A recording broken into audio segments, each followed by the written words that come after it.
Rojena v kraljevski družini, a prekleta že od začetka, je bila Marija Antonija rezultat generacij in generacij križanja v sorodstvu.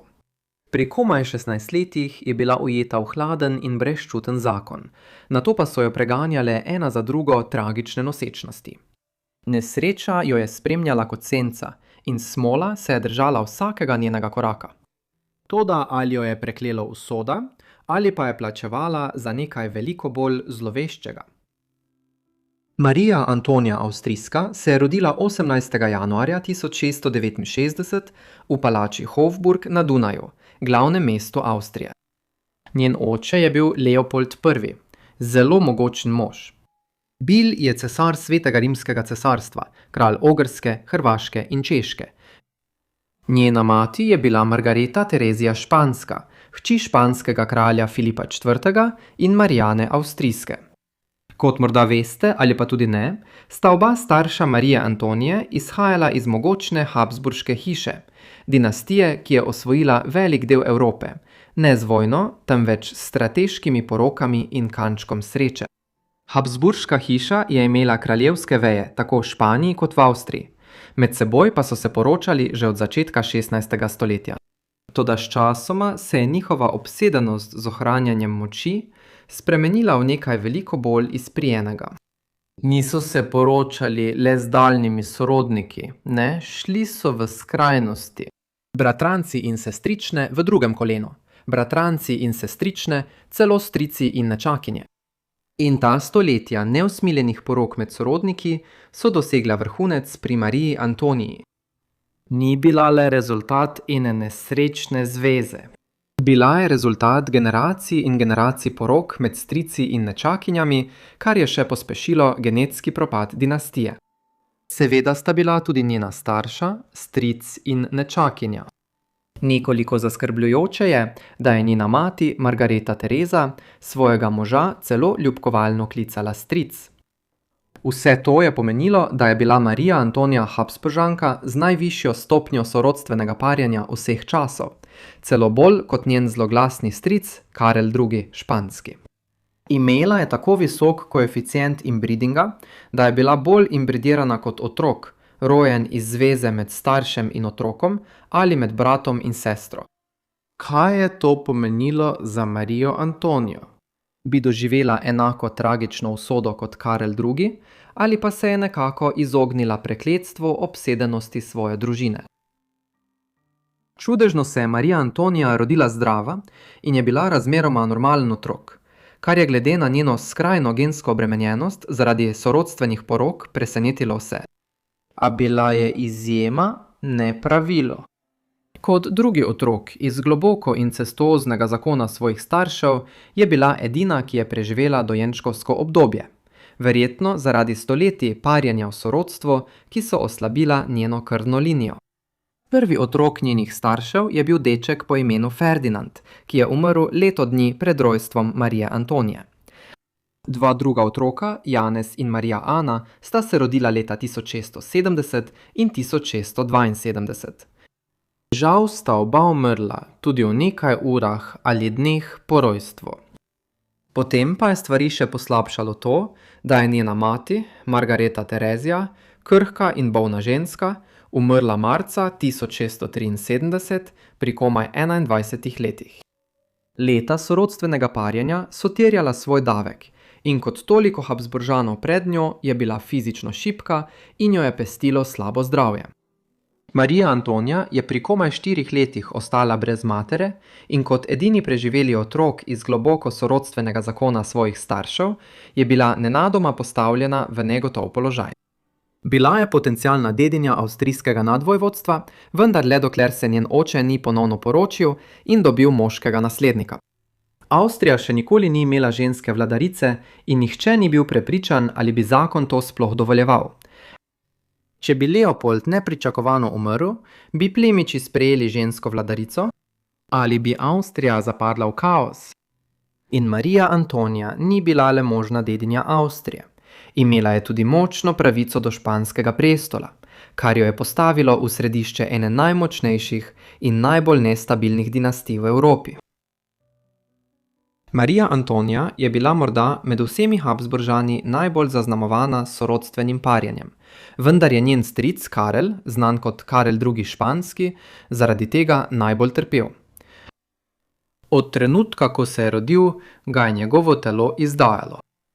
Trpel je za grozljivim naborom zdravstvenih težav, intelektualno prizadetostjo, skeletnimi deformacijami, zaradi katerih je komaj hodil, in telesom, ki je prehitro staralo, kar je vodilo v zgodaj nastopajočo demenco. A njegova najbolj zloglasna značilnost, pošastna habsburška čeljust, je bila tako hudo deformirana, da je komaj lahko žvečil hrano. Karel je španski prestol podedoval leta 1665, tik pred svojim 4. rojstnim dnem. Vendar nikoli ni mogel vladati sam in je nenehno potreboval svetovalce in pooblaščence, ki so vladali v njegovem imenu. Zaradi tega je bilo na evropskih dvorih nenehno govora o nasledstvu. Po smrti svoje matere, marca 1673, je Marija Antonija postala zakonita dedinja svojega strica, kralja Karla II. Španskega.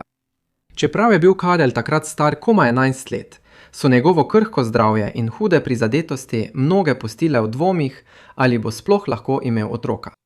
To je Marijo Antonijo naredilo za domnevno bodočo špansko kraljico, ki naj bi podedovala ne le španski prestol, temveč tudi njegovo ogromno cesarstvo, ki se je raztezalo čez Evropo, obe Ameriki in še dlje. In glede na Karelovo slabšajoče se zdravstveno stanje, bi ta dan lahko prišel veliko prej, kot je kdo pričakoval. Zaradi vsega tega je Marija Antonija živela svoje življenje pod drobnogledom. Diplomati so podrobno preučevali njena dejanja, ko so obiskali dvor na Dunaju, njen oče pa je skušal spodbujati idejo, da bo nekoč nasledila Karla. To je povzročilo veliko habsburške propagande. Marija Antonija je v mladosti pozirala za številne portrete, kar je bila običajna praksa za člane kraljevih družin. Njen oče je te slike uporabljal za promocijo njene pravice do španskega prestola, jih pošiljal po vsej Evropi in v Španijo, da bi jo ljudje spoznali in utrdil njen status. To je bilo potrebno, ker je bila ženska. Če bi bil moški dedič španskega prestola, ki bi živel na Dunaju, takšnih propagandnih prizadevanj ne bi bilo treba. Toda strah pred žensko vladavino je bil globoko zakoreninjen in že sama misel, da bi ženska podedovala špansko ogromno cesarstvo, je povzročila šok v evropskih dvorih. Ko je Marija Antonija odraščala na Dunaju, je ostajala blaženo nevedna o politični nevihti, ki jo je obdajala. Medtem ko so velike sile Evrope razpravljale o njeni usodi, je bila vzgajana kot vsaka visoko rojena habsburška princesa, obdana z dvorno formalnostjo in spremljevalci, ki so skrbeli za vsako njeno potrebo. Njena izobrazba je bila primerna za žensko kraljevskega rodu njenega časa. Latinščina in francoščina, glasba ter osnovni elementi humanističnega učnega načrta. Tisti, ki so jo srečali, so jo opisovali kot tiho in resno, a hkrati inteligentno in ugledno. Toda po materini smrti je življenje postalo še bolj strogo. Kljub temu je Marija Antonija hitro dobila več maček zapored. Leopold se je že nekaj mesecev po ženini smrti poročil svojo drugo sestrično, nadvojvodinjo Klaudijo Felicitas Avstrijsko, članico tirolske veje Habsburžanov. Marija Antonija je imela dober in tesen odnos s svojo mačeho, vendar je tudi ona umrla mlada leta 1676 zaradi tuberkuloze.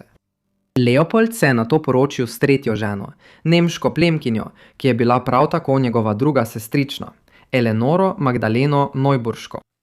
Ona in Leopold sta imela 10 otrok, tako da je Marija Antonija skoraj vsako leto dobila novega polbrata ali polsestro. Ko se je leta 1678 iz tega tretjega zakona rodil deček po imenu Jožef, je to pomenilo, da je končno obstajal moški dedič Leopoldovih naslovov. Zdaj je bila Marija Antonija dedinja le španskega prestola, čeprav je, kot smo videli, vprašanje, ali bo nasledila Karla v Madridu, ostalo problematično. Seveda je vedno obstajala še ena možnost. Marija Antonija bi lahko rodila svojega sina, habsburškega princa, ki bi bil popoln moški dedič z upravičenim zahtevkom do španskega prestola. Njen oče, vedno strateg, je to prihodnost načrtoval že, ko je bila še otrok. saj je vedel, da bi moški naslednik lahko enkrat za vselej zagotovil Španijo njihovemu rodu. Da bi si zagotovil španski prestol, je Leopold podal šokanten predlog. Nameraval je svojo 6-letno hčer Marijo Antonijo poročiti z njenim stricem, 13-letnim Karlom II. Španskim. Tudi v družini, znani po rokah med sorodniki, je bila ta zveza presenetljiva. Ne le zato, ker sta bila stric in nečakinja, ampak tudi zato, ker nobeden od njiju ni bil pripravljen na poroko. Karel še ni dosegal pubertete, Marija pa je bila premlada, da bi imela otroke.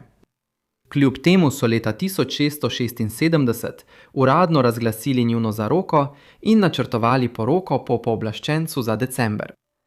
A v zadnjem trenutku se je vse skupaj razpadlo.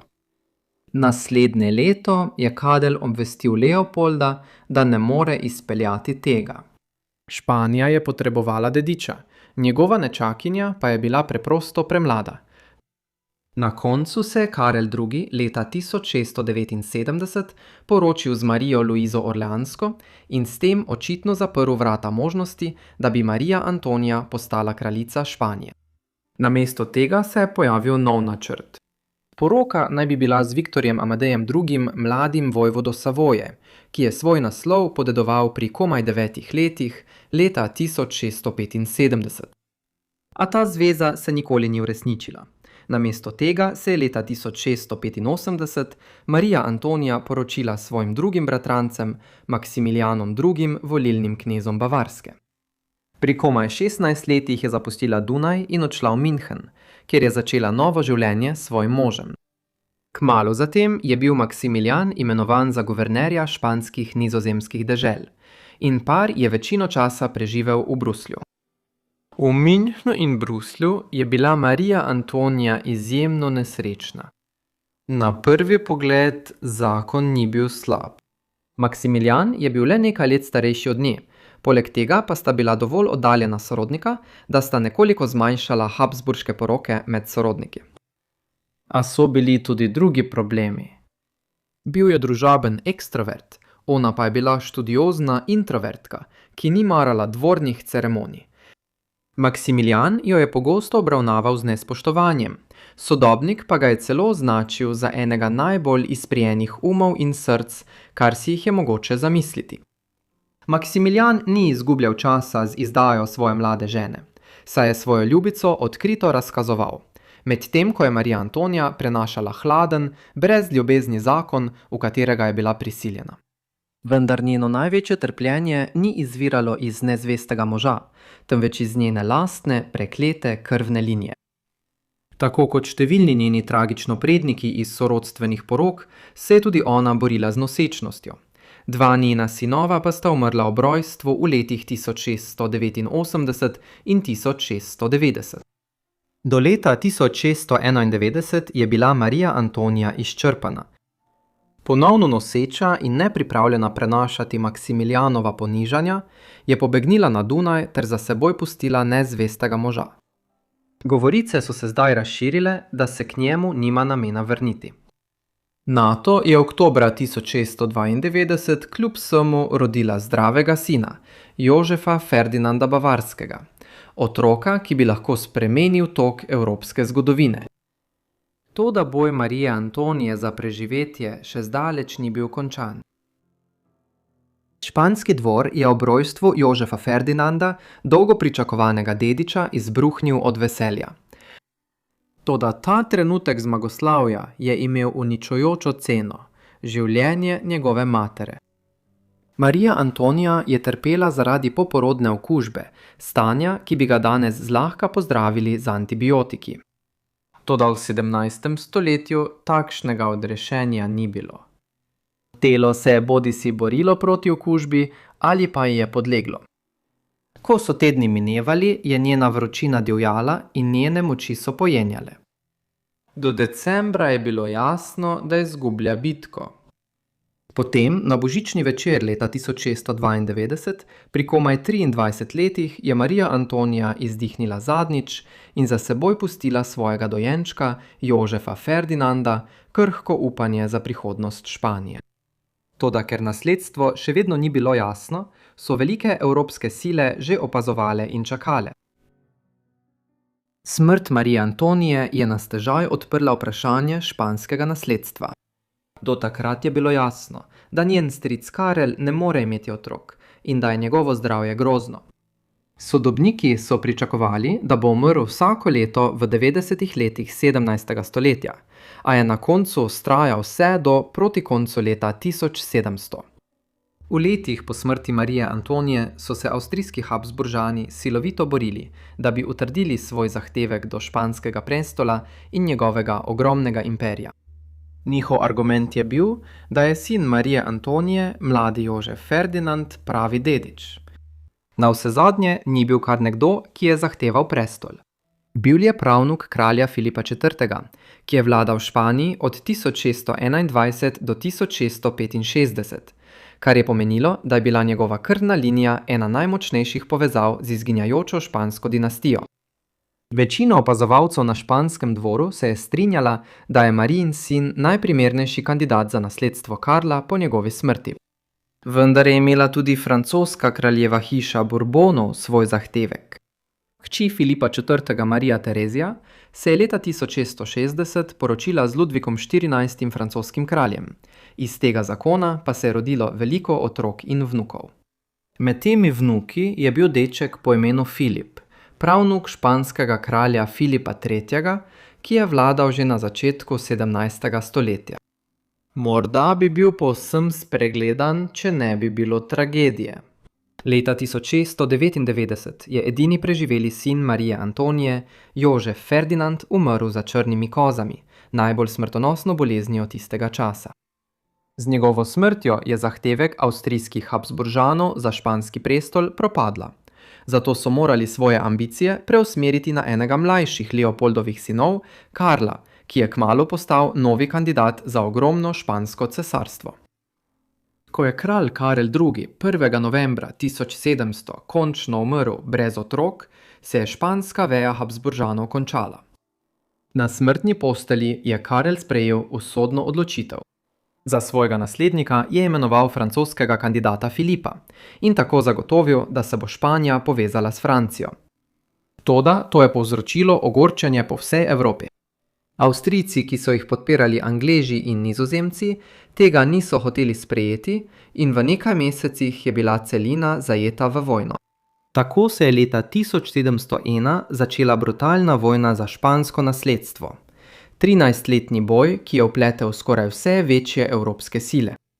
Na koncu je zmagal francoski kandidat in Filip Petit je zasedel španski prestol. Toda z enim pogojem. Španiji in Franciji je bilo prepovedano, da bi se združili pod eno krono. Medtem so bili Avstrijci poplačani z obsežnimi španskimi posestmi v Evropi, vključno z Belgijo, Milanom, Neapljem in Sardinijo. Če bi Marija Antonija ali njen sin preživela, bi bilo nasledstvo morda precej manj kaotično in zgodovina zelo drugačna. Najlepša hvala vsem, ker ste si ogledali ta video o Mariji Antoniji, Habsburžanki z najbolj izrazitimi posledicami parjenja v sorodstvu. Upam, da ste ga našli zanimivega. Sporočite mi v komentarjih spodaj, kaj si mislite o njenem življenju in če imate kakšne predloge, mi jih prav tako napišite v komentarje spodaj. Vsekakor upam, da ste naročeni na moj kanal in imate vklopljena obvestila, da boste prejeli vsa moja videa takoj, ko jih naložim. Vsekakor, to je vse z moje strani, zato se vidimo v naslednji epizodi Forgotten Lives. Hvala!